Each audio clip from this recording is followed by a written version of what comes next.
I was guided to this verse because I've been in total confusion. I'm going to brush up on a few subjects just off this verse because I read in between the lines.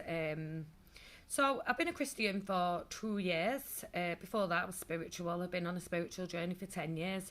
I didn't believe in hell and I didn't believe in demons, which is really, really ignorant. Only till I become Christian did I know that. So I started out going to church, and I'm going to churches and something wasn't clicking. Something, I knew there was more, like something wasn't clicking right. And you know, in the Bible it does say test the spirits. So I always ask about animals and eating meat because I was a vegan for 3 years because of the suffering of animals.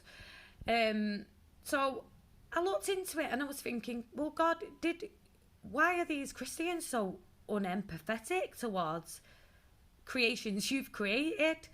Even the world, like we're only bothered about ourselves and ourselves not going to hell, you know.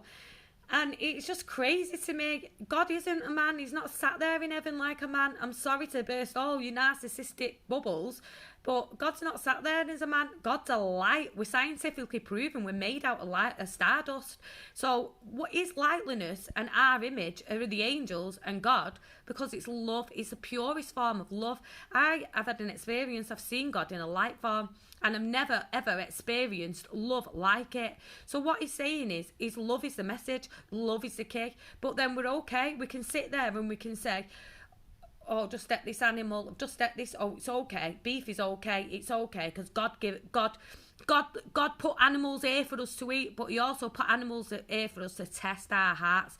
We ain't getting into heaven because of our actions and what we're doing and how many tongues we're saying, because tongues without or someone who can interpretate it in a church is nothing. You're doing it in the air anyway.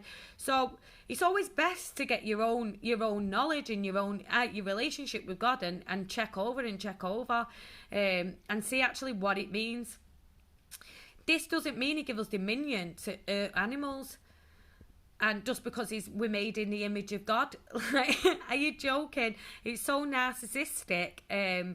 And it's so important for us all to have a relationship with God and read the word properly, because we all have different biblical wisdom. And I don't get how God is saying here, let him have dominion. I'm going to make him in our image. What's the image of God? It's love. So we can't love each other and you ain't got no empathy. What have you got? What you bringing? What you bringing to the kingdom of God? If there's no love and no empathy, he don't care how many souls you're saving, because it's not you who's saving souls, it's God. It's God sending them souls to you. It's not about how many numbers are in your church. God sends who he needs to send to you at the right time for you to save souls. We're here to spread the good news. What's the good news? Love. So that's love all things, animals as well. So narcissistic Christians, wake up, see what's happening in the world, the real terrors, and stop thinking about yourselves and what God can do for you.